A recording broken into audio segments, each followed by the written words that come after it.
Good evening. Yes, we are here. Good evening, everybody. We are live. It is the Press Row Hangout. It is a UFC review roundtable. Very excited tonight. It's fun to see a new franchise. It's fun to see a new IP. It's fun to see a new next-gen release. It's fun to see a whole lot of newness coming about the brand new UFC game. So we are here to talk about that tonight. And, of course, joining me, as always, a man who now has his own hot tub time machine from Pasta Padre, the great Brian Weedeye. Brian, how are you, man? Yeah, I had to relax to be ready for this show tonight. Finally got the hot tub up, the water right and everything. I've been kind of so much other stuff dealing with moving in. And then on Instagram, I posted some pictures of my dog as he was very confused at what the heck I was doing in the hot tub, and he stood by it and set his head on it and whined pretty much the whole time. So that was kind of funny. And yeah, now I'm ready to go for the show, Rich. Good stuff. And next to him is a man who is changing his last name to Robin. TJ Lauerman from That Sports Gamer. TJ, welcome to the show. Oh, I got it, Rich. I got it. I just got it. Aaron Robin. Amazing Dutch soccer player. That guy's pretty good. Team. He's pretty good. I have them picked to win the whole thing, so shocker. So far, looking good. Hey, you have to have faith in a team that loses in the championship in 1 year, and then rebuilds and has a great team and comes back. They're going to do it again. It's not going to happen for the Rangers because go Devils, but hopefully the Dutch can pull it off. All right. So obviously, I mentioned this is the UFC show. But I do want to talk about a couple of quick things before we do that. And first, and this is even off topic even more, World Cup. How great has the World Cup been? Is it me, or is this the most entertaining World Cup that you have seen? Brian, have you been watching some, all, a little bit, none of this thing? Pretty much the whole thing. And yeah, I mean, if you look at the number of goals scored, I think that's probably a big part of it because, I mean, we went through how many? There were 12 matches before there was the first draw, which is like stunning. And, it was just much more entertaining, much more offensive, stuff's happening. But it's just, the thrill of it and just like, being in the midst of it and the nations all, rallying around their teams, and it just means so much, and you see it in the players and the fans. There's nothing like it. It is amazing. TJ, how much of the World Cup have you been watching? I've been watching so much, and even when I'm at work, just the amount of people talking about it on Twitter and Facebook and stuff is just kind of mind-blowing. Because I guess 4 years ago, I never really thought about it. We didn't really have Twitter wasn't as huge a thing of it as it is now. So we didn't have Twitter or hash flags for each team and everything. Right. But let me tell you a pro tip, Rich. If you're watching on ESPN, you're doing it wrong. Put on the Spanish station, even if you don't speak Spanish. Way more enthusiasm.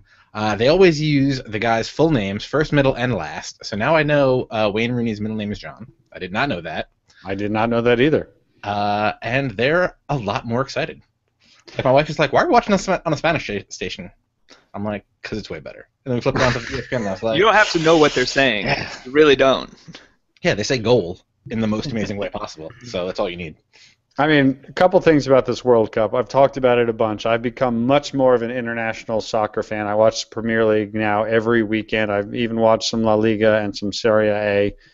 So I'm in on international soccer big time. So that helps. But the other thing, and you mentioned it, Brian, the games themselves, there's been more scoring.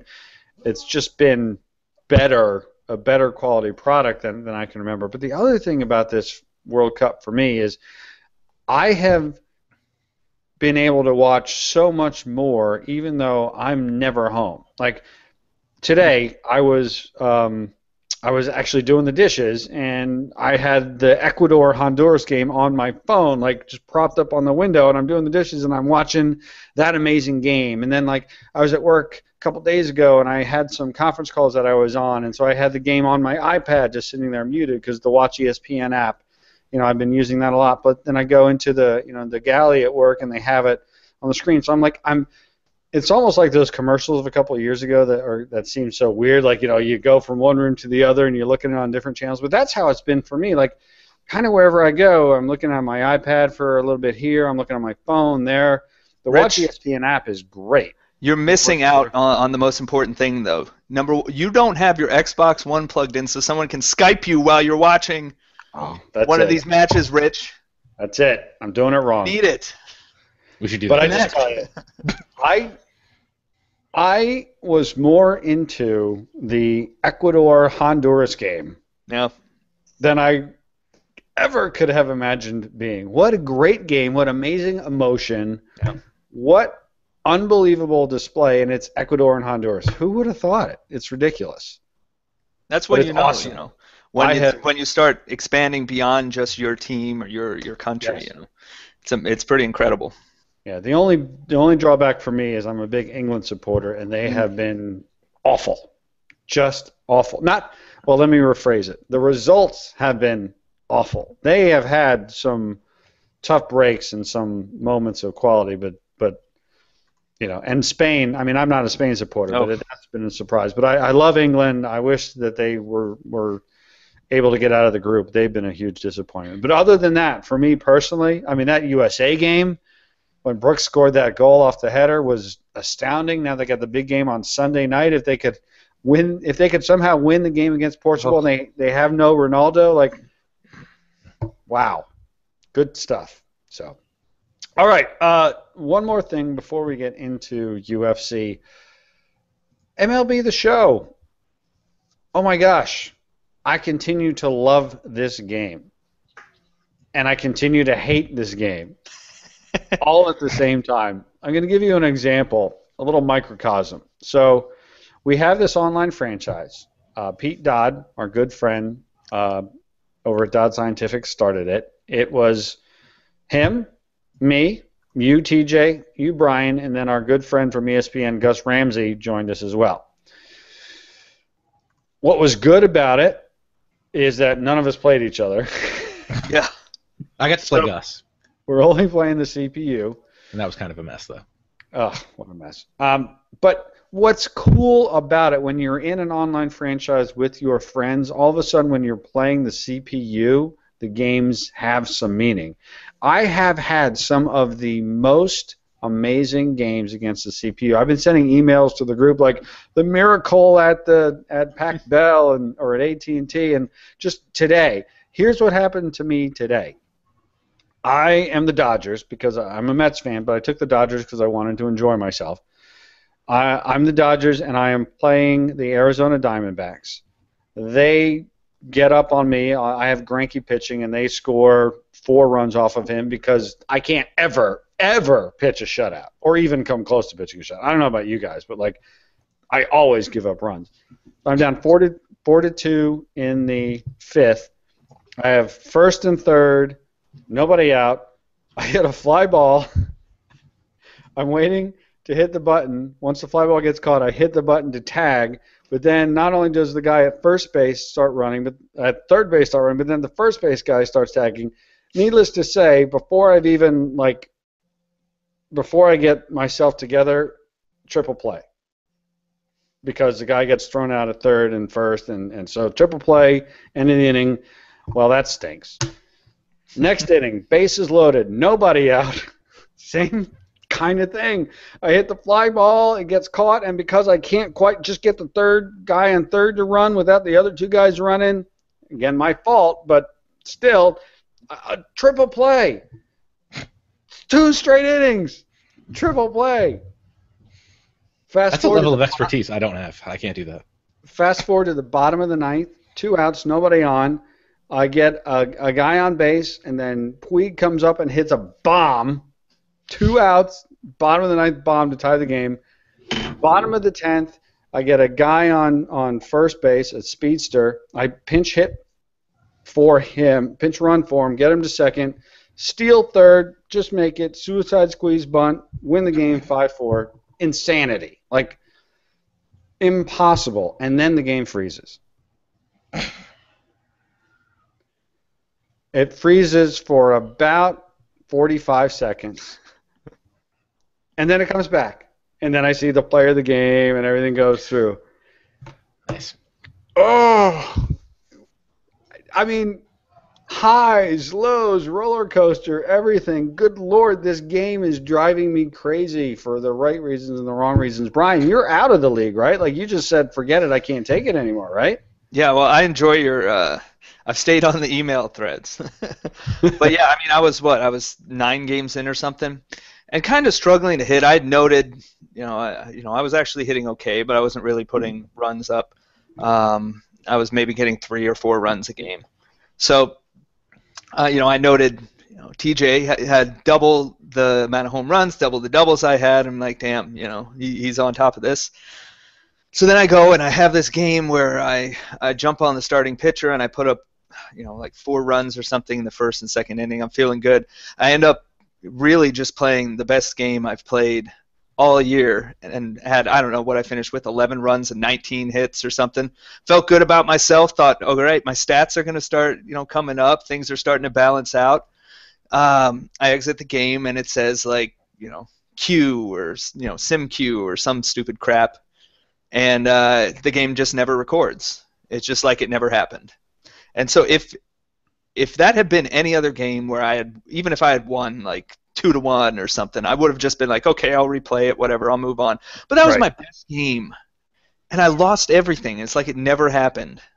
So it was just discouraging, and I didn't want to pick up the game after that. I didn't want to do it again. I'm like, now I got to replay that game. I just know I'm gonna like push and screw and have a terrible game next, and it's going to frustrate me, and so I'm just like, yeah, I when we started it, I thought it was probably inevitable that would happen, and I'm surprised you guys have been able to stick it out that long, just because it's really crushing. I know you guys, I don't know about you, I think you said some of your games simmed, Rich, and Gus had a couple games not record or something. He almost quit at one point, so it's tough when that stuff happens because you get really emotionally invested in what's going on, and then it just gets torn away from you. And the game is so good. Like, it is. I love the game. I love playing the show. Like, I feel like when I play it right, I am rewarded.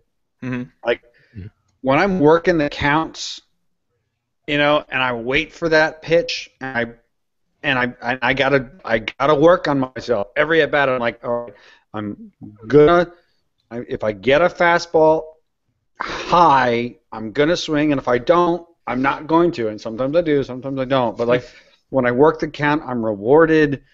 Man, when I hit the ball properly, I'm rewarded. Sometimes I still hit it right to somebody, it goes out, but that's baseball. I'm still struggling with pitching. Like, I've got Kershaw and Greinke, and I still give up a lot of runs. And again, it's probably me because I throw the ball in the strike zone a lot more than I don't. But anyway, I just love the game. Like, I'm absolutely captivated by the game of MLB The Show. TJ, what's your experience been overall with our online franchise? Love it, because I'm doing amazing. I got 2 losses. What can I complain about, possibly? Yeah, I did have one of those things where I played a great game. I think it was one of my first complete games that I threw, and that just didn't record for some reason, which really screwed up everything because I didn't want to mess up my rotation too much.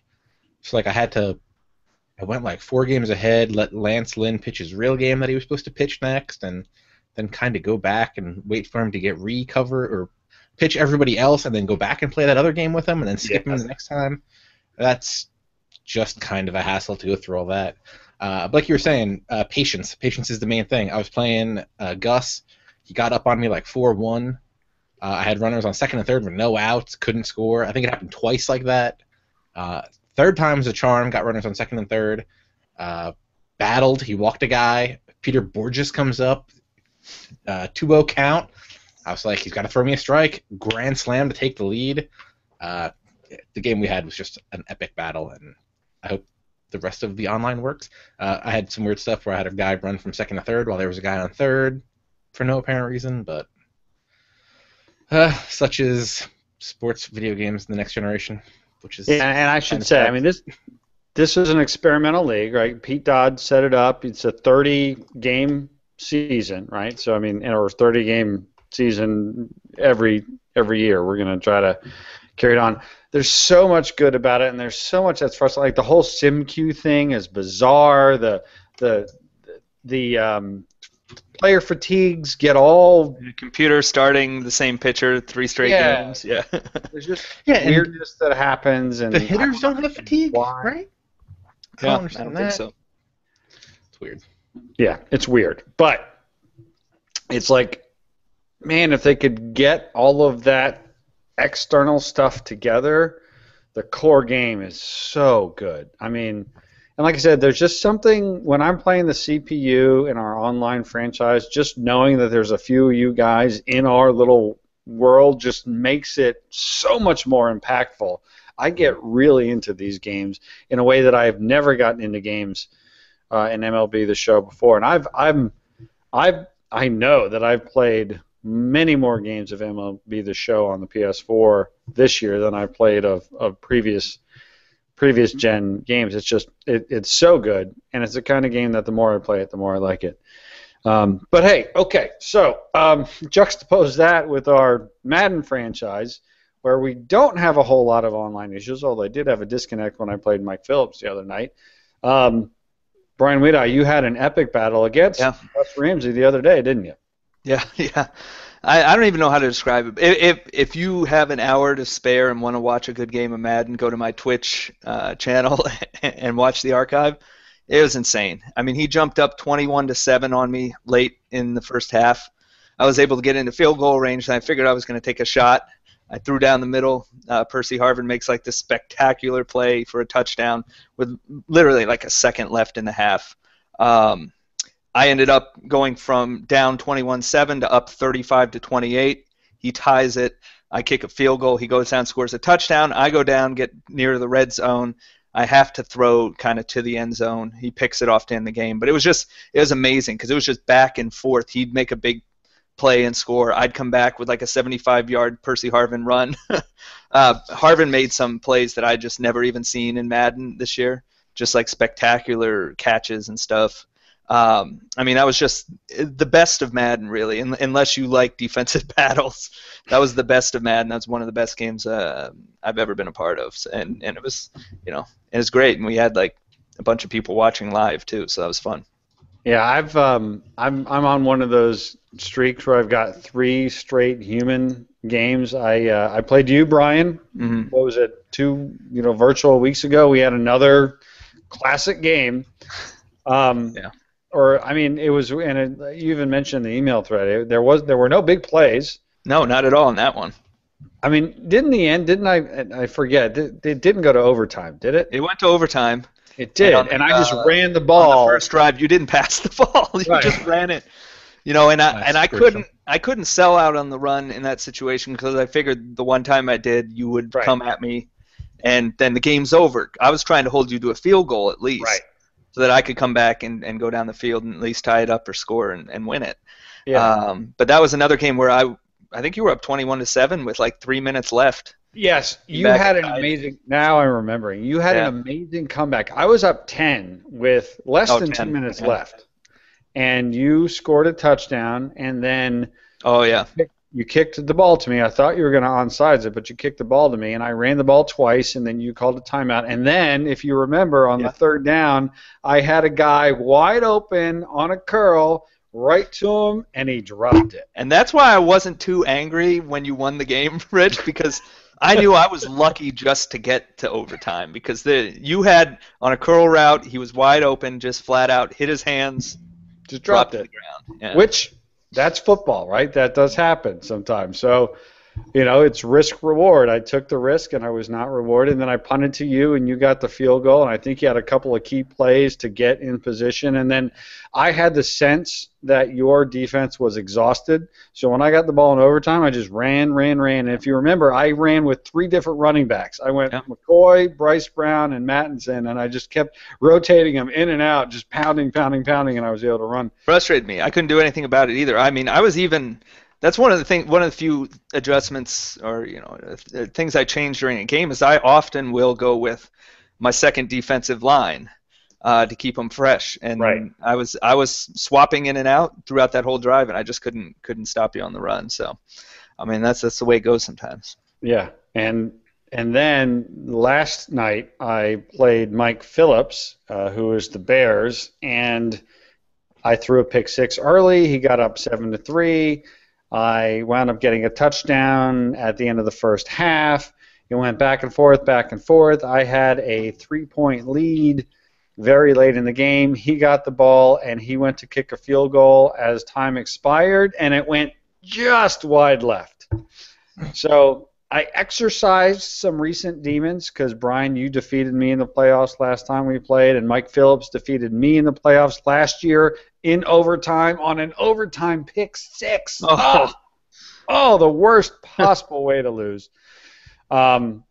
And tonight, after this show at midnight Eastern, I'm playing Pete Dodd, my division rival, the Giants. So I got three humans in a row in our league, which is not extremely rare, but kind of rare. I don't know if you noticed. It seems like we have them all in streaks. Like I think I had 4 or 5 human games, and they were all within like a 5 or 6 week period. And I think Dylan had 4 human opponents, and they were all consecutive. Like it's like, well, it's weird, but yeah. And TJ, how's your frustrated all the time?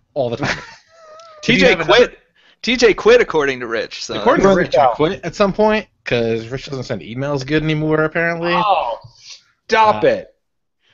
But yeah, if you have another hour to watch, I'm uploading the video right now to YouTube. You can watch my utter frustration with Madden. Everything from this guy standing right here and didn't tackle that guy, to some of the old running back just ran through a guy and didn't even slow down. Is this like a video you put together or a game that was especially... No, this is my game against Adam from a couple nights ago. Okay. It's amazing in its crapulence and amazingness.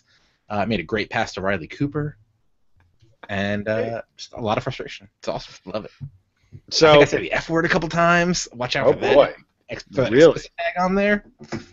But it's an interesting juxtaposition. I mean, I think we all like Madden, and we all know that it could be dramatically improved on the PS4. But we all like it. Although it's interesting, there are a couple people in our league who are extremely vocal in their dislike of it, and it's been an interesting couple of days of conversations. But the online, for the most part, has been good. Now, I did have a disconnection with Mike Phillips with 1 minute left in the game the first time we tried to play on Thursday, and I was up by 7, and I was extremely upset because Mike usually beats me, so I figured that.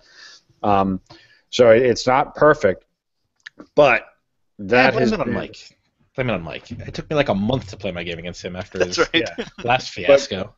But that's been more rare. And the other thing about it is when we play Madden online, it's pretty smooth. I mean, it runs very close to like when you're playing an offline game. With MLB The Show, when you're playing the CPU in the online franchise, it's great. But boy, when you're playing head-to-head online, you just gotta kind of fight your way through that game, right, TJ? Kind of a dumpster fire sometimes, and sometimes it's nice, but some of that weird stuff it's more weird when you're on offense than when you're on defense, but you still see a bunch of that. The left fielder throws it goes about 10 feet, and then it's magically at the third baseman's hands, or your guys are running bases that you definitely did not send them to. Bunch of weird stuff. My least favorite thing is like infield hits where you'll be safe, but you'll actually be thrown out. Right. Very disappointing. Yeah. But defensively, it's pretty good, I guess. And TJ, you and I have a very spirited 7-game series that has been temporarily suspended because we can never complete a game anymore. Yeah, it's been fun. Oh, you remember the days, Rich, when you said, online's pretty good for us? It is pretty good. I just beat Gus, so maybe I'll beat him again, and then I keep saying how good it is. So frustrating. But, all right. UFC is here. There are opinions in every direction. I have spoken to really hardcore UFC fans, and you will, in fact, hear next week, a week from today, you'll hear, in addition to the audio from this show, the UFC section, you will hear Glenn Wigmore, who is the Operation Sports expert. We go for over an hour, I think, about UFC. So there are wide variety of opinions on UFC. Brian Weedeye, TJ Larriman, you have both spent significant time with UFC. We're going to talk about all the different aspects of the game, but tell me from the start, and I'll start with you, TJ, Give me your 30-second overall summary of your experience with UFC to this point. I still think it's the NBA 2K14 of MMA games for me, which means looks great. I'm sure it plays great. I don't have the knowledge, wherewithal to actually play it at a high level, and I feel like every match ends up with me on my back for no real reason, which is really, really frustrating, and I kind of want to trade the game in. Kind of. Though I did win 2 matches tonight, which is a new personal best for a one night, so maybe I've turned a corner, but I think I've just gotten lucky. But that's 30 seconds. So. All right. Brian, give me your 30 seconds, overall impression before we dive into some of the details. This to me is one of the most disappointing games I've played in years, I think. And it's not so much you can pick up a game and play it like an NBA Live or MLB 2K or an RBI baseball, those type of games, and you say, okay, all right, this was never going to be a great game, no matter what. UFC, you look at it and you play it and you can see its potential. You'd say this could have been something really special. This could have been an amazing game. They didn't want it to be. I mean, their design decisions prevented it from being that. It's not so much that it didn't have enough development time or anything like a lot of games suffer from. It's just that they took the wrong approach. All right, well, those are some very bold words, so let's get right into it. You say they didn't want it to be, and they made some poor design decisions. Yeah. So talk about it. What are those design decisions that you disagree with so much? So, I talked a lot about this on the Hangout we did after the demo, and that's essentially, this is the same development team who made Fight Night, and they're very vocal about their belief that a simulation, whether it be for boxing or MMA, is not what people want.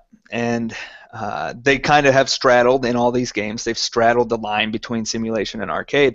And to me, it didn't make any sense even back then that they would do this, because you're inherently, MMA is going to be complicated. It's going to be a bit overwhelming for people who aren't as knowledgeable about it or who haven't played the games in the past.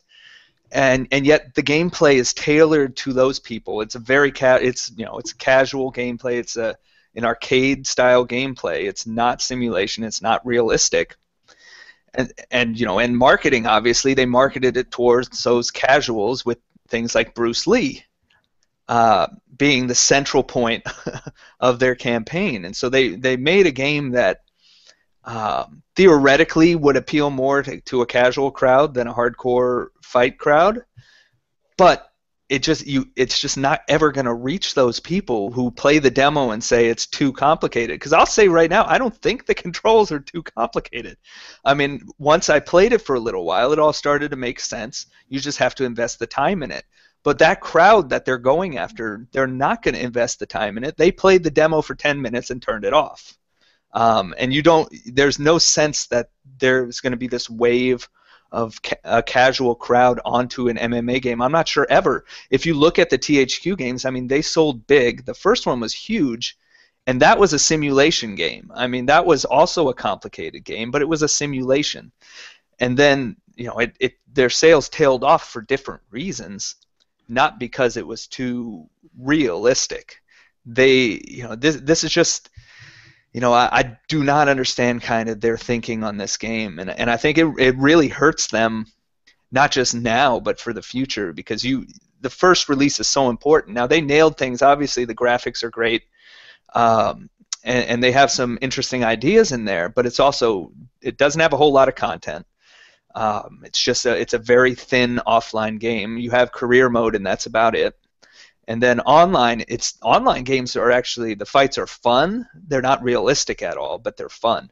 So it depends on the type of gamer it is, but I don't see the natural fit there really for any segment of gamers, especially the hardcore UFC fans who wanted a game that represents what they watch. When you have guys doing moves that they don't do in real life, and you have them, the ability to spam these different things, and the fights don't look realistic at all, and they don't feel realistic at all, you lose you lose that grounding, which is so important, I think, to MMA. TJ Lauerman, you get UFC, you get it home, you put the disc in, it installs. Tell me your experience with it for the first couple hours. Well, the first thing I did was, because, I mean, there's not a real whole load of options, so I went straight to career mode, created my guy, made him a boxer. Oh, at first I had to do the, essentially redo the whole demo, where you have to play through the whole tutorial again, and you play that first practice match. By the way, let me interrupt you here. One of the things I thought that they did a great job of for me was after I got it, because I have it, and I did the tutorial just like you said, and then I did that initial match. When I played that initial match in the demo, I got killed. When I played the initial match on the full game, I had Johnson, and we were fighting, and I just did some sort of, I have no idea how I did it, but I did some sort of amazing move, and boom, just knocked the dude out, and I felt like, yes, awesome. I don't know if you guys had the same experience, but I thought that was one really smart thing they did was put you in the shoes of a really accomplished guy who can do a whole bunch of crazy stuff and just knock the dude out. So yeah, and it's funny because I had troubles with that in the demo. It took me a couple times to actually win that match, but then the first game of this knocked him out. I think it was either late in the first round or early in the second round, and I was like, oh, maybe I did learn something from playing all that time with the demo and going through the training again. Maybe we'll be better. So I go in, create my guy. I set it to normal difficulty because I'm not going to put it on amateur. What am I, are you crazy? And I know I'm not going to set it to any of the hard difficulties, so I figured normal would be a good starting spot. And I made him a boxer. I said, I know what my strength is. My strength is counter-punching and taking down guys. Go through the first little training stuff where you just go through like triangle, X, triangle, and just do that little stuff. Built up that stuff. You know, like it's important to have a tutorial and those mini games and stuff. But man, that got dull really quick. Yeah. I mean, they have to find a way to make that training stuff, especially in career mode, actually fun to do because it is not at this point. Yeah, and I think in Fight Night, towards the end of that series, well, I mean, it's not over, but towards the last couple Fight Nights, you would just be able to like sim through that and not even. You don't get anything for simming it, right? I thought you got like 50% of whatever you could. I simmed it in my career earlier today, and I think it said I got 0 points for it. So I don't know. Oh, I was talking about in the old Fight Night. Oh, okay, in Fight Night. Yeah. You could auto do it. And I think you got like 50% of what you could have got. But yeah. So yeah, I put it all into right hand. I'm a boxer. My right hand is going to be what I'm going to use to finish him. Get into the first. It's the eliminator match to get into the Ultimate Fighter. Walked in there, got my ass handed to me. If you have to bleep that out, I'm sorry. Because it happened about 4 more times. And that's kind of when I turned it off the first time. Because I got really frustrated. Because I would feel like I was doing everything right. You know, I was utilizing my game plan, which was sit there, wait for him to throw something stupid. I'll block it, hit him with a little combo. And that is one of my main problems, is I feel like you have no stamina. So even in the practicing, it's like, triangle, X, X, triangle. And okay, so I have to jump in here, TJ, because this is one of my bigger gripes with a lot of career modes, and I'm not sure why they still do this. Some don't, but most still do, and they start you as if you're like you're a loser at the start, and I don't get it because look, you're coming into Ultimate Fighter. The guys who go on the show are not nobodies. They're not like, you know, they're actually good fighters. They have experience. They just have untapped potential, and they need to refine their skills and all this. But they're not terrible. You know, they're not these terrible guys who can barely move and who have no power to their punches. And you know, that's the thing about these guys are being discovered. They're being, you know, trained up and all this in real life. But in the game, you start out and you're just terrible. Now you can quickly gain points in that mode and become really good fairly fast. But I just hate when they start you like that. And that's why you have these crappy first experiences, is because you're there, TJ, in your first fight. You're not, you know, no one who starts up career mode in this game is like a terribly experienced person in the game. This is probably, for many people, it's their first real fight. And they're starting with guys who just, it's like they don't even belong in the cage. Right. And even if you're the guy you fight to start with, your overalls are pretty similar. Yeah. But I will feel like I am beating him, and 2 seconds later, the match is over, and I got knocked out, and I don't even know what happened. Yeah, it's because you got ratings you can't stop. Ratings that don't allow you to stop a takedown. Of course, a lot depends on the style fighter you choose, but no matter what, you don't have high ratings in anything really. Right. So I mean, that's where the frustration I think starts. I mean, you can't start people off in that manner. We saw, you saw it with NBA Live, how if you start and people don't know what they're doing, they're not going to give it the time to figure it out. You have to give them a little, an advantage of some sorts to start off with, and it just didn't make sense for me, in terms of concept, to bring in just all these guys starting in the 60s or 58 or wherever it was. Mm-hmm. Because it feels like you can't do anything, and it's about that feel. You feel really sluggish. Everything you do is slow. You have no stamina. You can't stop takedowns. You can't, you can't knock a guy out. You can spam stuff to the body. Works real well. I mean, that's how I won most of my fights. Mm-hmm. But it's frustrating, I think, at that point. And I didn't have trouble winning those first few fights, but they weren't fun. I mean, I didn't find them to be all that fun at all. Fighting the computer, after what's it been, 4 nights? I think I just made it to the final. I actually won 2 matches tonight. This has been my best day with the game so far. So I'm excited. It's weird because when I win a match, I feel like yes, I did everything I was trying to do and I did it right.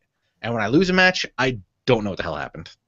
And I think that's like the most frustrating stuff, especially with the stuff in the Ultimate Fighter where it's not like you lose and you go to the next week. And they kind of like, oh, well, you screwed up this, go work on this. But it's like, you just have to keep replaying. And I noticed that in the breaks, it doesn't say, doesn't try to help you. Like in Fight Night, it used to be like, oh, you messed up his left eye, keep targeting that. And I don't even think they say anything. There's like a little whisper of something, but... You hear the guys, during the fights, you hear comments and stuff, which is actually one of the cooler parts of it, is the audio and everything. But yeah, I mean, they don't really teach you what you're doing right or what you're doing wrong. You're right. I mean, there needs to be, especially in this, a teaching tool of sorts. That's kind of what Ultimate Fighter is all about, is helping these guys advance their career, or these women advance their career. And it's just you don't get that sense because, number one, you can't advance without winning through career mode. You just keep rematching. And then you got the training stuff in between, which is not fun, and I suspect most people don't want to do. And it's a rough way to start, and I can see why it's not really a sustainable thing for them, and the way they introduce people to this game.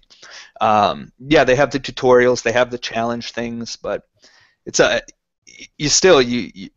all of that kind of disappears when you get into a fight. I still get into situations where I'm like, okay, I don't remember what I'm supposed to be doing in this situation.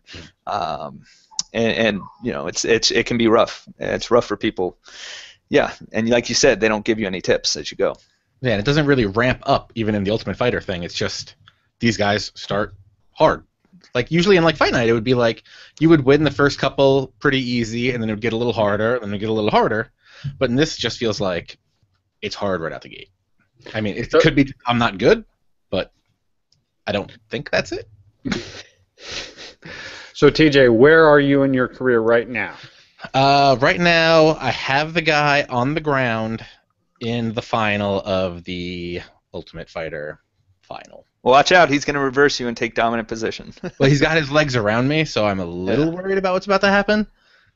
Because I'm pretty sure I got all red, and then I couldn't block anymore, which is a great thing they added, that you can't block when you're hurt.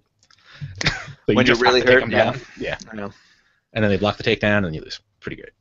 So let's talk about the controls. I mean, you touched on it already, Brian. I talked about it last week. I've completely turned around on complicated controls. I'm no longer going to be complaining about complicated controls. In fact, I think the more that I talk to people who really spend a lot of time with these games, the more that they appreciate the ability to go to that second and third and fourth layer.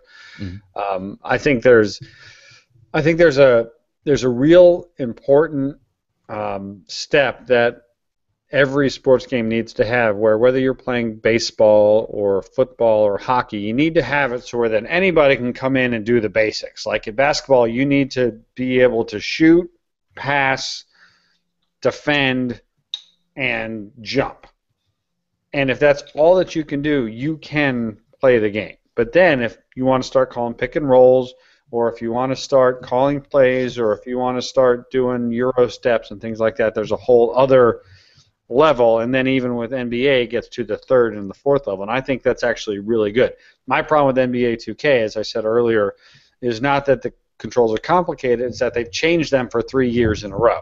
So you learn them and then they change them up. With UFC, again, I think the fact that there are so many controls is actually a good thing for those folks who, like you said, Brian, are willing to spend the time, because there's clearly there's 2, 3, 4 layers deep of a game going on here. So my first question to you, Brian, is are you able to play the game at that top level where you just know how to punch, how to kick, how to clinch, or do you, to have any success, really need to dive into the controls at that second and third layer? I think contextually it works. It actually works really well, their control scheme, and it makes a lot of sense regardless of what position you're in. If you understand, MMA a little bit. I think that the trouble comes in with it's not terribly responsive. You feel a little sluggish, and I mean we talked about feeling like you're slow when you're a low-rated guy, but even when you got the best fighters, the commands don't trigger quick enough for you to put together things like combos. Like, it's so important. They want you to throw combos. You can't really do it, even if you hit the buttons fast, because it just takes, it's like one thing plays out, then the next thing plays out, then the next thing plays out. It's not crisp enough. But otherwise, I think, even on the ground, the controls make sense. It's too difficult to keep a guy down when you're in a dominant position. He seems to be able to stand right up or flip you over and take over dominant position, which is just, it's rare. And it's just, hey, Rocky, stop whining back there. I'm gonna have to open the door for him in a second. So I actually think the controls make a lot of sense, and there's enough depth there to them. And if you play enough, it's going to become natural. It's just whether you can get to that point where you want to actually invest all the time to understand them and get it. I don't think it's too complicated or anything like that. I don't think you necessarily need a simpler option, because it is. If you just want to kick the guy in the head, there's a button for that. If you want to kick him in the midsection, you just hold the trigger down and then you're going to kick lower. So it's you can still do those simple things. Now I think when you get on the ground, obviously people's heads go a little funny.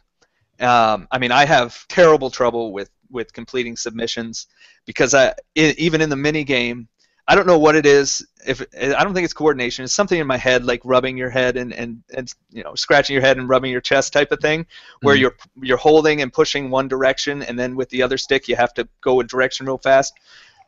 I really struggle with that, and so I don't even really attempt submissions, and I haven't seen a submission completed by myself or anyone else yet, anyways. Really? So yeah, not one. I almost got submitted in one online game, and then I got up and knocked him out. But that's it. It's hard to get into a situation where you can actually get a submission down without the guy, reversing it and putting you in a bad spot.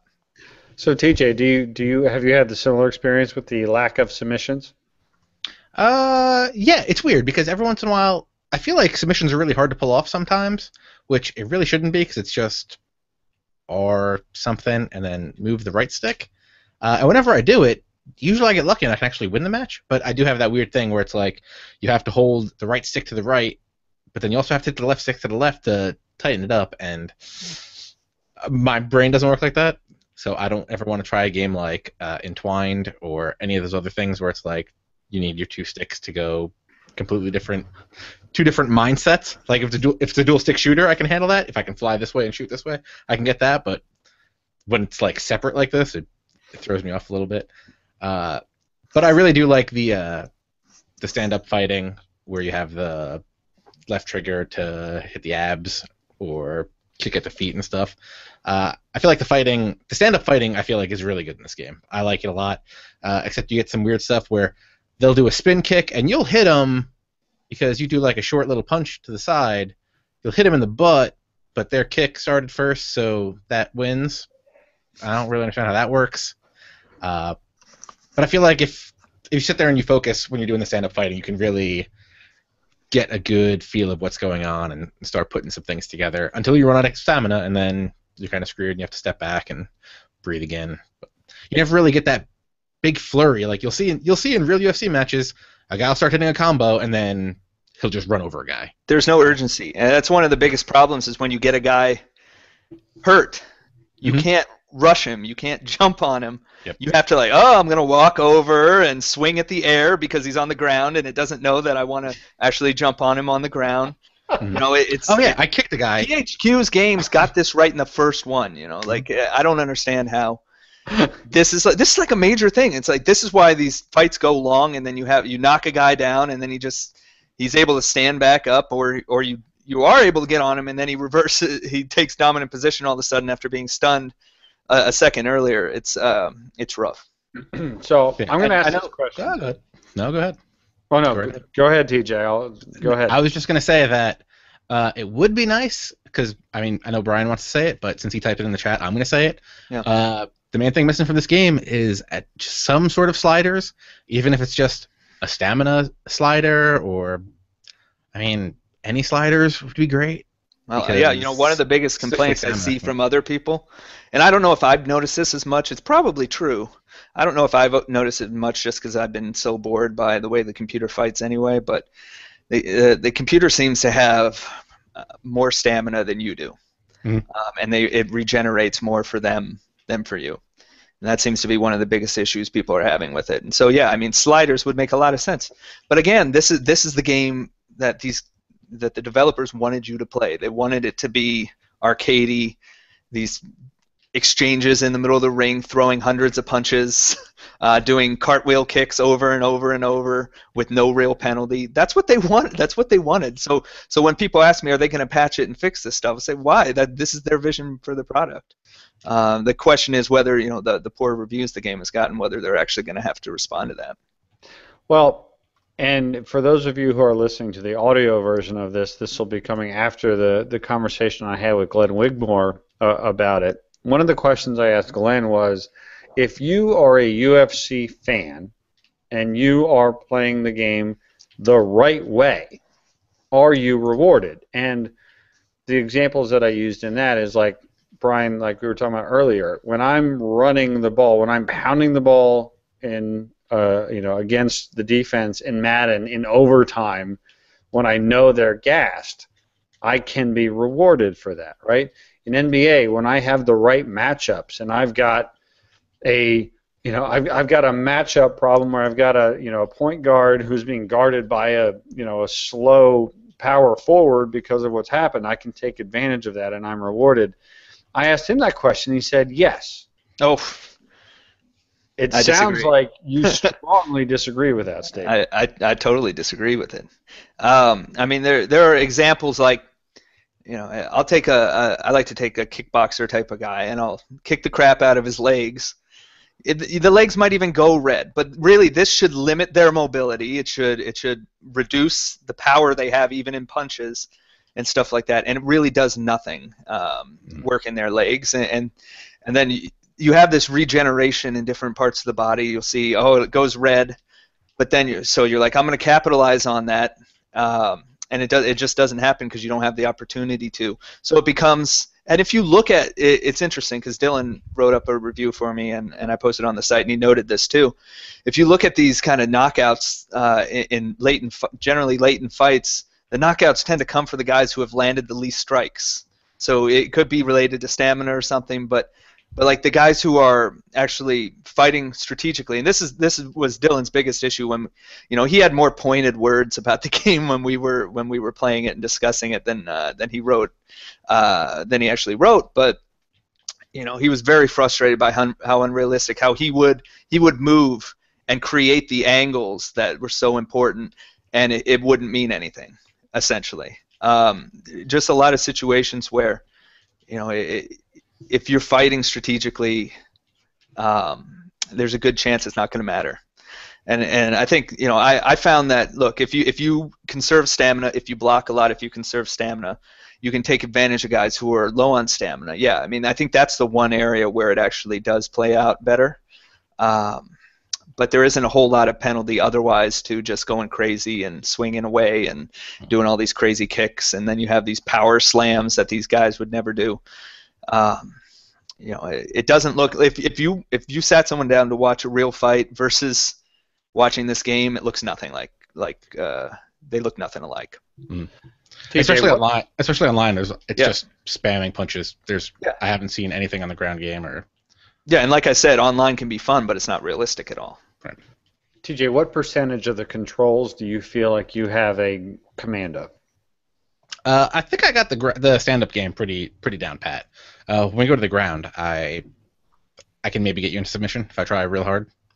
And sometimes we'll be recording a podcast and I'll just be playing part of my Ultimate Fighter Championship, and I just had the guy was on top of me, and I was doing the L3 to push him off so we could stand back up, and he just dropped back on top of me 5 times in a row.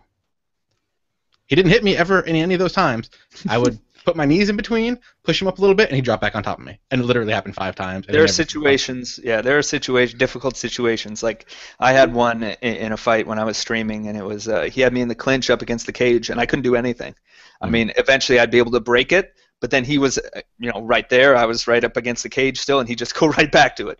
It's frustrating. I also saw a screenshot someone posted on Operation Sports where their opponent had attempted 240-some takedown attempts in an online match and completed, I think, 1 successfully. If somebody tried that in a fight, they'd just get kneed in the head eventually on one of those and knocked out. I mean, it's just examples like that where guys are spamming stuff online that. But if you find a good opponent, it can be a lot of fun. I mean, I had fun in my fights against Dylan. I had fun in my fights against some random people online, but that's also because they probably knew very little at that point about what to take advantage of AI-wise or exploit-wise. Yeah, now some of the people that have been playing a lot online have been saying online people are just spamming body shots since that seems to work the best of everything. So let's talk online, right? So it sounds like both of you are down on the career mode. Is that a fair statement, Brian? I think the career mode has some cool stuff in it, and the concept of having Ultimate Fighter makes a lot of sense if they wouldn't start you as such a crappy fighter. But I love the video they have in between the fights. Mm-hmm. It feels like you're a part of it. It starts to bring some of that emotion in. But, the biggest problem with the game offline isn't isolated to career mode. It's just that the CPU is irritating to fight, and it's not very fun to fight against them. So that limits, I think, how much you're going to enjoy that area of the game. TJ, are you thumbs up, thumbs down on the career mode? Where are you with it? I'm still thumbs down, but maybe that'll change, but I don't know if I see that happening anytime soon. Okay. And after a week of playing, it's gotten to the point where it's really frustrating right now, so it's thumbs down for now. So let's go online. Brian, I've seen you write about this. You mentioned it earlier. Online is fun. Why is online fun? Okay, if you're fighting the right people, like we just described situations where it wouldn't be fun, but... Before you go any further, that is a global statement for all sports games, right? If you are playing the right people in Madden, in MLB, in NBA, and NHL, it's fun. If you're playing the wrong people... There are some games where it doesn't really matter. FIFA, for example. Oh, I totally disagree. Oh, really? Oh, totally. You get people who know the 1 or 2 teams. You get people who know the right team and the right tactics, and they just destroy you, and that's not fun. Okay, so here's one of the biggest problems then with UFC. When you're fighting random people is that you don't know who they've selected. Right. So the reason why this is a problem, because you'll select your person, and then it goes to the fight. Then you get to find out who you're fighting. So basically everyone, why would you pick a guy who's like rated 86 You're going to pick a guy who's rated 98, no matter if you want to fight with them or not, because you don't know whether you're fighting someone who chose, more than likely than not, they chose the highest rated guy, or they chose freaking Bruce Lee, who is available to fight with in online ranked fights, which is another gripe of mine. But so you have no idea. You have no idea who you're going up against, which means, again, it's only going to be the highest rated guys. And those guys are tough. I mean, I faced off against Cain Velasquez, and that's a fight where the guy took me down like 15 out of 17 times. I mean, because look, I didn't, my guy didn't have great takedown defense. Velasquez can take you down pretty well, so but going in, you can't also strategically select who you want to fight, because usually these guys have certain styles. They may not take a fight against this individual because they just don't match up well against them. So that's one of the bigger issues. But otherwise, the online is fun for a couple reasons. So they have a couple cool ideas, which is kind of like the online seasons mode, only you're fighting up the ranks for belts. You're getting points for each win. And then you advance to the next level. So that's just like online seasons in FIFA or Madden. So I like that feature. And then they have the rivalries thing against your buddy. You can fight them. It keeps track of all the stats and your records and stuff. That's pretty cool. But it's just whether you get in and whether you're able to fight realistically or not, or if you're just gonna have to deal with someone who's taking advantage of issues with the game. But either way, even when you fight someone, I was fighting Dylan, we were trying to fight realistically like we would think a UFC fight would go. And it's almost impossible, because you get up close and you just have to kind of swing. And like I mentioned earlier, you can't take advantage of when a guy's hurt, even if he's stumbling around, unless he happens to stumble into your punch. So you end up just exchanging. And then just out of nowhere, since you can't really gauge how much effect a punch or a kick had, because sometimes the most vicious ones seem to do nothing, and then a random shot that grazes the guy is the one who knocks him out. It becomes difficult to gauge any of that. So it's just kind of a slugfest. And if you get on the ground, yeah, maybe, but you're probably reversing back and forth over and over. It's just it's not realistic, but you can have fun with it, because ultimately, the most time you're spending is because of the accelerated clock, the most time you're spending in a fight is going to be 12 minutes or something, potentially.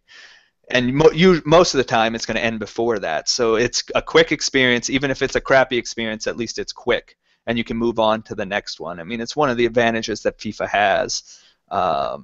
When you say you find people who make it difficult on you, and at least you're not investing an hour into it like Madden or The Show or something like that. So you can move on. You can get a lot of fights in. If you're winning, it can be super thrilling. If you're losing, it can be really deflating, I guess. But I actually have a good record online. Yet, it's just not representative of the actual fights I want to be fighting. And I'm not someone who, we talk a lot about how much we love arcade games. I'm not someone who dislikes arcade games. I love arcade games.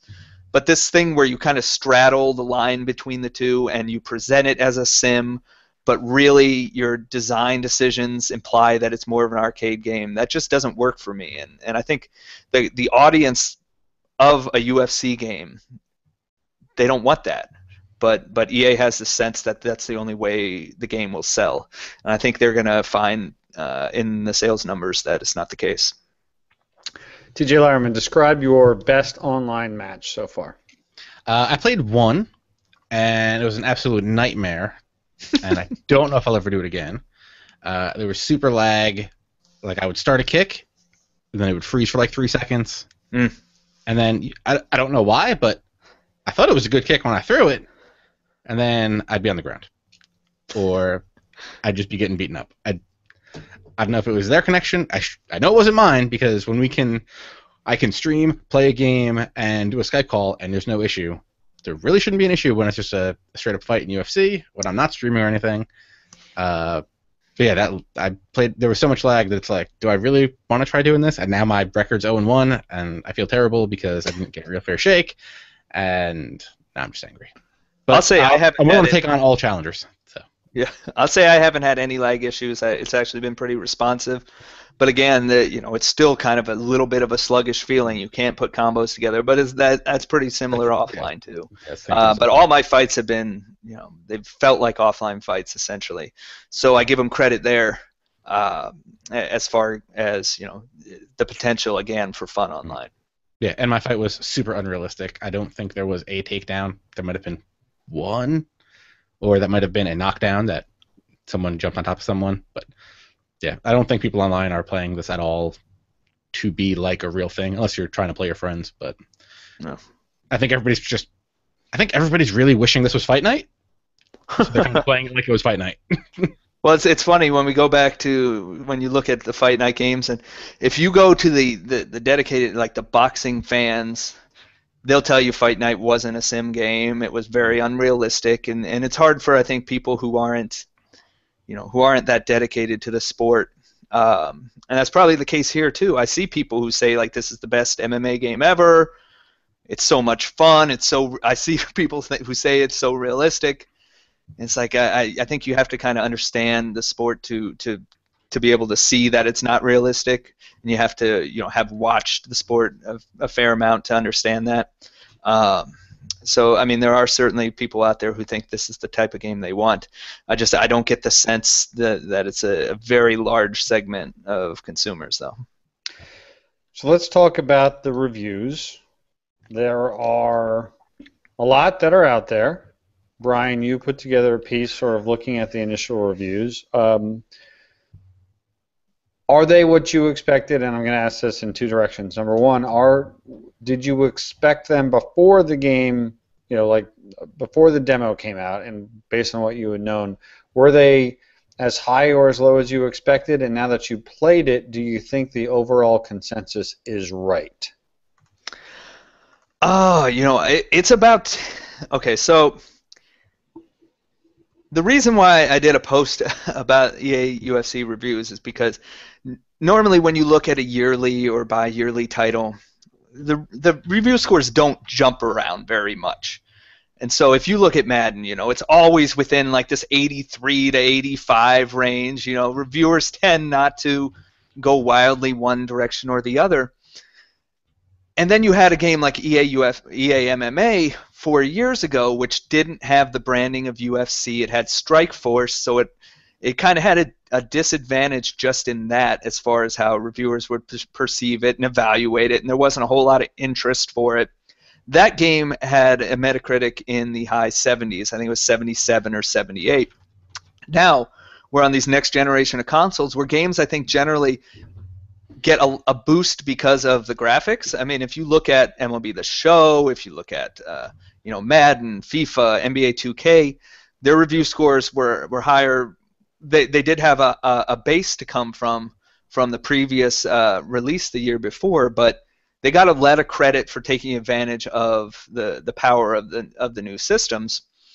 And so I thought UFC would come in and wow people with the graphics. I mean, it's kind of what is that?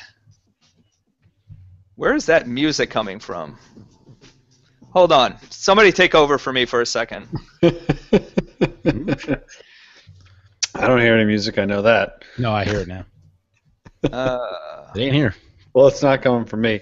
There's a party going on in Brian's hot tub. He just doesn't. Yeah, seriously. Okay, that was stupid. I opened Metacritic page and started auto-playing a video. What the hell? Screw you, Metacritic. Was it a Battlefield Hardline trailer? I might have been. I don't know. It was loud, and I'm like, where's that coming from? Because I didn't have anything else open. I didn't think they were going to autoplay a goddamn... Oh, pardon us. We have technical difficulties. Oh, jeez. I was like, I purposely don't have other windows open so that kind of thing would happen. And then a stupid autoplay video, give me a break. So I don't remember what I was getting at, but I thought UFC would be higher because it would wow people with how it looks. I mean, if you go back to the Fight Night from the previous generation, it did that. I mean, on a technical level, it was also very, very respectable. So I totally anticipated low to mid 80s for this game. I thought it would come in and reviewers, again, thinking that the gameplay was kind of designed to be arcadey, to appeal to a more casual audience. That's most of the reviewers, not necessarily the UFC kind of fan sites and stuff, but most of the the IGNs and the Game Spots and the Game Informers of the world. So right now, UFC has a Metacritic of 71 on PS4, 74 on Xbox One, which is way below EA MMA and 10 to like 12 points below all of THQ's efforts. So that idea that the graphics would sway people more so than anything else and make you forget about kind of the lack of content offline, and it didn't work. And I think this is probably, I'm not sure, I don't think EA anticipated reviews to come in like this. I think they probably expected 80-ish for this game. Or even high 70s, but not 70. Yeah, even still though, I mean, if you had told me, or if you had told EA, yeah, your game is going to score close to EA MMA, right in the EA MMA range, I think Dana White would have been, are you kidding me? Right. We should be blowing that away. I mean, He cares so much about his brand. I would imagine he's going to look at this and he is not going to be pleased with the output of this game. Here's what I find really interesting about this. Couple of different examples. One of the people I know, one of the people I don't know. Our friend Zach Farley, Madden Bible, really good at video games. He's obviously tremendously good at Madden. He's really good at NHL, although S. Gibbs would probably disagree with that. I think, what was he at one point, TJ? 0 for 17 in fights? It was 0 for 37. 0 for 37. The guy, I mean, struggling. That's not struggling. That's taken it to another level. And I'm not calling him out to be embarrassing or anything. I mean, it's just so here you got a guy who is really good at sports games and for a living covers and helps people learn how to play a fairly complex game. Then I'm during the week of E3 or right after E3, I guess it was before E3, Arthur Gies, for some reason from Polygon, was reviewing or was trying to review UFC, and he was beside himself, being unable to just do anything. And I look at those two examples. You've got there's no more hardcore sports guy than Zach Farley. And then there's I don't know him, but Arthur Gies, I don't think, is known for covering sports games. And both of these guys were struggling mightily with this game. The demands for UFC are clearly significant. It is asking so much more, it feels like, of its players. It's like it's at a level. It's almost like the Dark Souls of sports video games. What it wants you to do to be successful, the barriers that it puts in front of you. And again, I'm not necessarily saying that this is a negative. It could be viewed by many people as a positive. But I think that, good or bad, there's a direct reflection in the reviews, because I think a lot more people that were reviewing this game, frankly, had no idea what to do and had no idea how to play it. TJ, do you think there's anything to that, or am I off base? I mean, we don't have that many UFC games in the history of UFC, so I mean, it's not just like any sports game guy can go write a review of UFC, and I just think they made it hard for the same thing they had with NBA Live, where they said their main problem was we're not onboarding people into our game effectively. And I think that's kind of the same problem they started running into UFC, where just getting to a point where you can sustain a good match and have a little bit of fun seems like something you're not going to be able to get to until you start dedicating a number of hours to the game. And okay, so here's the thing, though. THQ's games, the Undisputed series, was no less complicated. But what was the difference in the games? It's that there was more of a reward in the THQ games. You could understand what you were doing right versus wrong, and there were these thrilling moments that are absent in EA's UFC game. Like, those undisputed games were just as difficult. Controls just as complicated if you feel they're complicated. Those are just as complicated, if not more complicated than EA's. And yet, they got higher review scores. People accepted them more. People liked it. It's because the gameplay, once you got past, you had more of an idea of how to get past that barrier, and then once you did, you were rewarded more. And that's what you don't get with this EA UFC game, is that you don't really know how to improve. You don't really know what you're doing wrong. And then even if you do improve, it's just kind of a slugfest. The strategy kind of goes out the window in many situations. And it's not as rewarding whether you win or lose. Playing those UFC games from THQ, there were matches I would get knocked out and I'd be like, man, that was fun though. I don't get the sense with EA's game that you have those, that where you lose and you don't feel upset about it for some reason. And that's the key to so many sports games is, did I enjoy that even though I lost? I mean, right. In Madden, you can have those games like I had against Gus Ramsey where I was like, that game was awesome, I don't care that I lost. But with EA UFC, I don't think you get the sense, no matter the situation, that, okay, that was pretty cool. Even though I lost, I had a good time. I think it's harder to find that with this game for whatever reason. Yeah, and I even almost just had that. I was fighting that championship game in the Ultimate Fighter final, and I kept stumbling him down. I'm like, all right, I have this guy beat. I just can't knock him out. We're close. We'll take it to the cards. And other dude won by unanimous decision. Yeah. And I was like, oh, okay. Judging is corrupt, TJ. This is possibly realistic considering the UFC judging. But yeah, they don't tell you.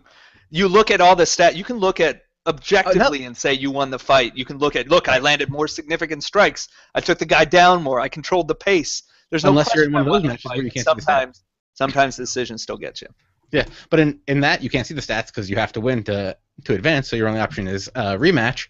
And I was like, all right, so let me. I thought I did pretty good. Let me go do a rematch. 3 hits in, I'm knocked out. Game over. I turned off my PlayStation. We're done here. I don't want to deal with that anymore. It's like just super frustrating. I feel like I'm banging my head into a wall sometimes when I'm playing this game and getting nothing accomplished. Even when I feel like I'm doing good, I turn around the next second. It's nothing. I spent 3 rounds thinking I'm doing really good just to get a loss and then get knocked out 3 seconds into the next fight with the same guy, and I had the same game plan that worked perfectly well to get me through 3 rounds before, and now I'm knocked out in the first time. But I don't get it. Talk to me about the game plan a little bit before we go to a couple of questions and wrap this up. Do you like the way that they've implemented the game plan, TJ? I mean, I built my guy as a boxer. I know what my guy's strengths are. If I don't want to be on the ground, if I get on the ground, try to get up. If I'm standing up, hit him or counter something he's going to do, and then put a combo together and do something. I feel like that doesn't work, no matter how much I try to do it. Like, I'll block, get a good combo in, like I'll hit with the L1 for like a significant strike, and then he'll hit me with something quick, and then I feel like I'm stumbling back already. And even if I do hit him with a good combo, he's so far away that I can't get back to him quick enough to hit him with another couple hits. So I end up having to kick him, but my guy's a boxer. It's just kind of frustrating. Maybe I should be playing this as a kickboxer. I don't know. All right. Well, it's interesting. Again, like, this is a polarizing game. I was not expecting to have so many opinions. I really thought that we were going to, not we, the 3 of us, but we as a collective community, I thought like Brian, like I was expecting originally for the reviews to be higher because of the visuals, because of, whether you like the final results or not. I mean, there's clearly a significant amount of time and effort that went into making this. This was not a rush job. This was, this was not an NBA Live situation where there were like serious fundamental flaws. Like, I think, like you said at the top, Brian, there it's a design decision that you either agree with or don't agree with, as opposed to a flat out, fundamental issue with how the game just, functions. So, Brian, I think you might have had a question or two that came in that I want to get to before we wrap up the show. Yeah, Dennis Butler, who I think said he's listening live for the first time, he sent in a question, says he's curious to know our opinion on this. Do we think it's somewhat impossible to replicate a true sim experience with some sports games? For example, UFC. Is the Xbox One and the PS4 controller not sophisticated enough to represent a sim experience? Do we need more buttons? Now, first, no more buttons. Well, you could. What are these fingers doing? You can use your pinky and your ring finger and your middle finger, depending on how you hold a controller. No, Rich needs more Connect. So less buttons, more Connect. No, if there's Connect, Rich can't be on the treadmill. Rich has got to be on the treadmill doing kicks and punches and takedowns. Hey, I will say this. Playing MLB The Show while on the treadmill, that is a challenge, my friends. That is a challenge. It is, and we could have an entire show on this, and maybe one day we will. Trying to make a sim, and I put that in air quotes, trying to make a sim sports video game fun is a massive challenge, no matter who you are. I think it's more difficult with boxing and with MMA than it necessarily is with football or with baseball. I think when you have team-oriented sports, you as a developer have more control over things and keeping them contained than you do when you have two individuals. I don't know that. It's just an assumption. It's almost the eternal question, right? It's like, how do you make a game like if you take boxing? I don't know how much boxing you guys watch, but most boxing is really boring.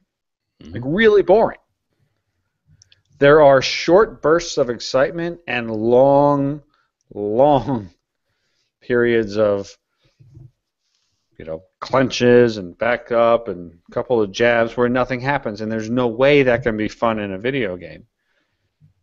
On the other hand, like you guys have been talking about all night, nobody should be able to do 9 spin kicks in a row.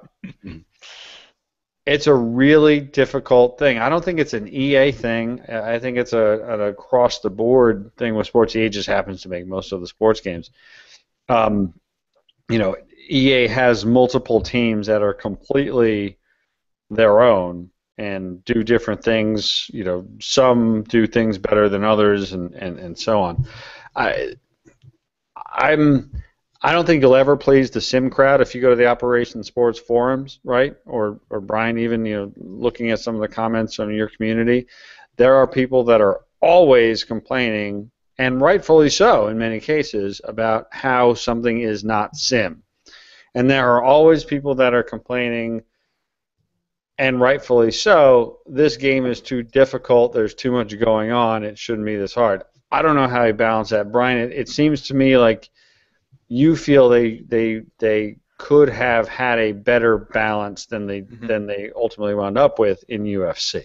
I always want to kind of distinguish the difference in my mind, and it's simulation to a lot of people means like exactly the way things happen in real life. No, there might be people who think, yeah, it's a football game simulation. We need commercial breaks, like down to commercial breaks, and we need high snaps going over the quarterback's head just randomly and stuff like that. And that's not what I'm advocating for. Wait, are you the one? Oh, we had an argument about this. What was it that we were arguing about that you wanted? I'm like, that's not fun. It was in Madden. I think it was bad penalties or was it field goals that? No, this doesn't sound like me. Snapper throwing field goal. This doesn't sound like me. It sounds like. Well, regardless, I didn't mean to. No. There was probably something. You're exactly right. It's the same people who want halftime shows. Nobody wants that. Difference between simulation and realism, right? You don't have. It doesn't have to be a simulation necessarily. If it's realistic, if you feel like you're getting that realistic experience out of it, that it looks like the real thing and it feels like the real thing. So I think you have to define it that way. And if you look at how games sell, why did the show become big? Why did NBA 2K become big? It's because there was this, if you want to call them the sim crowd, or the, what I'd more like to term as the realistic crowd. They kind of establish the base, and the casuals follow those people. You can't build it the other way. You can't start a series with with it being casual built, and then because they are followers. The casual crowd will go to a game because it's popular. They don't make the game popular. I mean, this has been shown time and time again. And then when the hardcore or the the realistic people they drop off, those people follow a year or two later. So I think it's important that you kind of base things in realism and you ground them, and then you build from there, instead of this idea that hey, it might not be as fun. The fun factor might be a little bit lower if we make it so that you're going to get knocked out if you do 9 straight spinning heel kicks or something, or if you try to suplex this guy, he might actually knee you in the head and the fight's over. It's like there has to be some sense of realism to these things, where you're punished for doing something unrealistic, rather than saying it has to be exactly like it is, down to every minuscule detail, which is kind of what the sim implies, at least. I mean, I would venture to say that the most sim game that I'm playing right now is MLB The Show. There's nothing in MLB that feels unauthentic. And I think a lot of it has to do with the tremendous amount of time and effort that's been put into building the game, but also the fact that it's a team game, and there's a lot more control you have over, when you hit the ball, they can put the outfielder in the right position to make the play, or when you throw a certain type of a pitch, it's going to go in a certain area, but it's not going to wildly go in one direction or the other, unless you're playing, online and TJ's throwing junk at me. But anyway, blatant liar, Rich Grisham. Uncalled for, completely uncalled for. So, all right, well, clearly, both of you are unsatisfied with UFC. I think, if nothing else, that's where we've landed. Can I rant for 1 minute, Rich? Because I promised this on Twitter that I was going to talk about one of my biggest pet peeves. Let's go. Let's hear it. I've seen this in writing before. I've seen people, post it in forums. I've heard people say it. The idea that, okay, UFC, like this UFC game, it's a good foundation. I see this a lot. Like, it's a good foundation. Who cares if it's a good foundation or not? That doesn't make this game that you just spent $60 on any better. Don't tell me that this game is okay or it's better, it's worth more, it's worth the $60, because in 2 years, we're talking 2 years, this isn't a yearly game, 18 months to 2 years, that it might be a better game. You don't know that for sure. It may not be a better game because EA may go some wildly different direction with it if this didn't work out. You can't count on that crap. I talked to Dylan. I told him this too, and he said this is like his metaphor was, yeah, I just bought a great house. It doesn't have a roof yet. In 2 years, it's going to be even better. Stop with this foundation stuff. It doesn't matter. It doesn't change the value of this game, which is they built a game, sold it for $60. It's frustrating. It does not change how much this game is worth, how much value you're going to get out of it, whether it's a good game or not. That 2 years from now, it could be better. I could not agree more. I could not agree more. I stopped myself years ago in my reviews, because I've done a lot of sports game reviews for Games Radar, and I still do a decent amount of them. I stopped myself years ago from it's really easy to say that phrase. And people have been saying it about Madden every year, right? Not just Madden, every sports game. Sure, yeah. Every single sports game. You name it. If you go look at reviews, I guarantee you at least half of the reviews for major sports games over the last 5 years, there's a comment that says, and it's something to look forward to next year. when I pay $60 for a sports game, it damn well better be a fun game right now, because I don't care about 11 or 12 months from now. And guess what? In 3 years, that foundation, they're going to rebuild it again. Yeah, they're going to have another 3-year plan, right? Yeah. We put a new physics engine in. It's going to be a great foundation for the next 3 years. And then in 4 years, there's a new physics engine that this is going to be the next foundation for the next 4 years. And yeah, it never ends. It never ends. You don't know if the same developers are going to be on the game. You don't know if the series, if this game bombs, EA is not going to give up on UFC. But look, it's possible.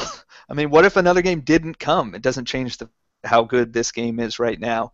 That, oh look, they didn't screw it up so bad that the next game can't possibly be good. That's essentially what you're saying.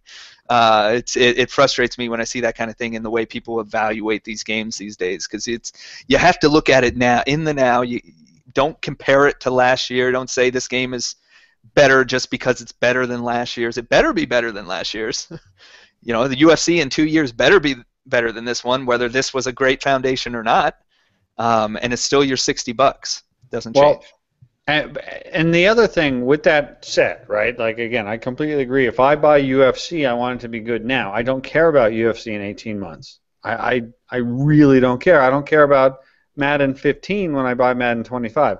On the other hand, I do understand that when you are forced, and I'm not talking about UFC now, but when you're forced to make a yearly sports game, you have to pick and choose what you're going to attack. And you have to have a multi-year plan. And we have seen sometimes the results of those multi-year plans. MVP 03 was good. MVP 04 was better. MVP 05 was the best baseball game of the generation. NBA 2K9 was good. NBA 2K10 was really good. NBA 2K11 was the defining basketball game of that generation. You can have it both ways as long as what you produce is good on its own terms. Yeah. And I think sometimes people lose sight of that. I don't mind hearing about what your future plans are and what you know is going to be improved if what I have in front of me is good. And that's why, unlike so many people, I am delighted with Madden 25 and with NBA 2K14 and with MLB The Show, except online, because I am playing a lot of those games. And I know there's a lot that needs to be improved, but I am enjoying it. It sounds like... you see the potential in the future, which is great. But those games are also very well established already. And right now. It's fun today. Right now. I'm going to go play a Madden game in our league in 10 minutes. Like, it's fun now. And it doesn't have to be perfect now. It ain't perfect now, but it's fun now. UFC could have been that right now also, which is what is so frustrating for me. Is because, once again, I see the potential in this game right now, that if they had just gone about it the right way and really just presented the game in a more realistic fashion, and it's not even like they had to design it from scratch again. It's the way they tailored it, the way they tuned it, and where they prioritized. So you have this opportunity that they missed already, and then you can't tell me that in 2 years. Well, then just wait for 2 years, because that's freaking 2 years. Man, I got other things to worry about than the game that's coming out in 2 years. Well, I mean, I've talked about this a lot. I don't even care about games that are coming out in 3, 4, 5, 6 months. Could care less. If I can play it now or in a week or two, then I care about it. Other than that, it might as well not exist. All right, let's wrap this up. TJ Lowerman, you bought this game basically for this show. Did you buy it digitally? Did Rich make you buy it digitally? So I've decided, if it's questionable if the game's going to be good or not, we're going to buy it physically, which is why I purchased it physically. So if this weekend continues to go the way the rest of this week has gone, I may not have this game anymore. I don't have to worry about it sitting on my hard drive like some game that Rich Christian forced me to buy. Let's fight a few times online this weekend, TJ. Let's try a few fights online. We're going to go back to the I'll archive. take on all challengers. Hit me up at @thatsportsgamer on Twitter. I'll fight you all. You can whoop me. You'll pad your stats. It'll be great. Then I'll trade it in. We're gonna go back in the archives. We're gonna look at this and prove once for all that never happened. So, TJ, you bought this game basically for this show. I have a feeling that if you were not going to be doing that sports game, if you're not going to be on the press row hangout talking about this game, you might have skipped it. Are you going to keep it? Or let me rephrase it. Will you have this game next Friday night? That's a heck of a question, Rich. I want to say yes, because I always feel like I'm right on that cusp of being really good, and then they take it away from me. I'm going to say yes. Asterisks. Boy, you look like you're in pain right now. Yeah. Depends how much I can get for it. Are you having fun with this game, TJ? Am I having... What is fun, Rich? That's what I ask you. Is believing that you're going to win and then not fun? Because if it is, I'm having tons of fun. Right now I'm just really frustrated, and I don't know if I'm frustrated at myself or I'm frustrated at the game. I'm pretty sure I'm frustrated at the game, and I think it's just a little bit of myself. Like an NBA 2K, that's why I keep throwing us back to NBA 2K14. I understand that NBA 2K14 is a really good game. I understand that I can't play that game, and I'm fine with that. I understand that completely. I mean, UFC is a new thing, so I don't know if it's me or the game. I think it's the game is the problem and not the me, which I hope is true. But, I mean, time will tell, and we'll find out next week if I still have the game. It's true. Brian Weedeye, are you going to keep playing UFC for the next couple of weeks on a regular basis? Are you going to play it for fun? Are you going to play it for the site? What are your plans with UFC moving forward in the near term? It's really depressing to me because myself and Dylan, we had plans. We had talked about ideas. We were going to do things like an online league with fighters, and we were going to do kind of like send in your best fight streams and then give out prizes and do all these different fun things with this game. We had planned this was going to be like a month, go on for months, this game. And he already wants to trade the game in. I mean, day one he wanted to trade the game in. And so he's not the only one that's kind of a big UFC fan, very excited about this game, ready to dump it. That I personally know. Anecdotal, of course, but I think I think there's more to it than just that. So I've dog. So I it's sad to me because I really anticipated this game, and we've talked about it on many hangouts and podcasts. This was kind of like my number one game I was looking forward to since last year's E3. I thought it could have been an exceptional game, and there really wasn't any reason that it couldn't be. And now I'm just I don't see myself playing it very actively. To cover it, yeah, but on my own for fun, it sure doesn't feel that way right now. Wow, two guys very down on UFC. So I'm definitely surprised, but I've been surprised about just about everything with UFC. I'm sorry, TJ? Are you going to pick it up? Oh, yeah. When's that going to happen? Well, I've got it. I just have been reviewing several other games and have not had the chance to spend a lot of time with it. And but I have it, and I'm going to play it, but I'm going to play it on my own time and my own terms. One of the few things I get to do with a sports game is play it on my own time and my own terms. Most of the time when I get a sports game, I have one, if not two, reviews that need to get done, and I'm under extreme time pressure, and I have to pack in 10 hours of playing it and then 3 hours to write about it. And with UFC, I didn't have that, so I had other reviews that were going on. I played it a little bit, and when I say I'm going to play it on my own terms, I mean I'm going to really try to sit down over the summer, and this is not something happening in the next couple of weeks, sit down over the summer and try to have the game come to me. I'm not a UFC guy, so it's probably going to be difficult, but I'm going to give it a shot, and we'll see how that goes. My dog is, you can't see this if you're listening to the podcast, but he's very upset that his water bowl is empty. He was just mean mugging the camera real hard. He is knocking it around. And hey, let's face it. The real star of tonight's show has been Rocky the dog. Whenever you're talking, I'm following the dog walking around the room. I'm sure everyone else is the same way. So. Yeah, I love how just anything can happen with him. Music can start playing. Dogs can start doing stuff. Yeah, stupid autoplay. Stop it. Websites and autoplay videos. Stop it. But yeah, I'm really excited to hear what Rich has to say because I mean, me and Brian have been kind of forced to play it.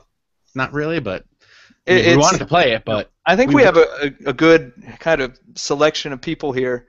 In that, I'm a pretty big UFC fan. I watch it a lot. I was very excited for the game. Dylan's a huge UFC fan, and he wrote the review that's up there on my site. I'll have mine up early next week, and he's down on the game. And then we have UTJ, who's kind of more in the middle, right? And we're unsure about the game. You're kind of the target audience that EA made this game for. And so when you struggle with it and you're frustrated, I think that's interesting to me. This is how I learn more, is that just by the different types of people who play these games, and it's good that we're not all on the same, knowledge level when it comes to every game. Whether it be, there are ones that I don't know as much as about, and to me that's interesting. It's more interesting when you get the perspective of people who are kind of the target audience, which is not necessarily the people who play a certain game every single year or who are very dedicated simulation people. Sometimes it's a different group. Well, I think it's fair to say that initial reactions are negative, and it's unfortunate.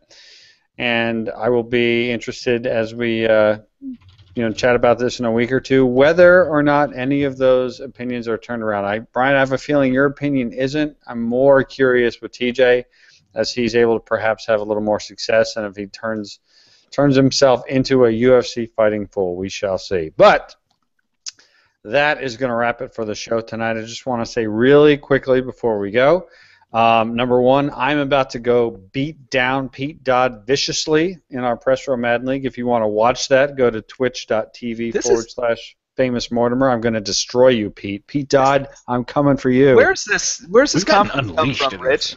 In every email that we have where you give us spreads, you put yourself as like a 30-point underdog. Where is this confidence coming from? This confidence is coming from the fact that Pete is taunting me on Twitter right now, live as we speak. So he's angered you. So let's see what that does. This is a learning experience. If this rattles you, I'll know what to do with you when we meet inevitably in the playoffs again. And I've won 2 in a row, so I'm feeling a little randy about myself. But the other thing I want to say, and in all seriousness, is the Press Row Podcast is currently a featured podcast on iTunes. I cannot thank all of you out there enough for helping to make that happen. It wouldn't happen if it weren't being listened to and downloaded in numbers that continue to humble me and just blow my mind. Thank you, everybody, for listening. If you have not already, go out there, review the Press Row Podcast on iTunes, give us a rating. Every little bit helps. We would not have gotten to where we are had you not done that. Go out, help us out, do it again. You get all this for free, and we're happy to do it, but if you could do that for us, that would be great. So thank you to everybody for making that happen. So, on behalf of Brian Weedeye from Pasta Padre, TJ Lauerman from That Sports Gamer, I am Rich Grisham. Thank you, as always, for listening, and we'll talk to you again real soon.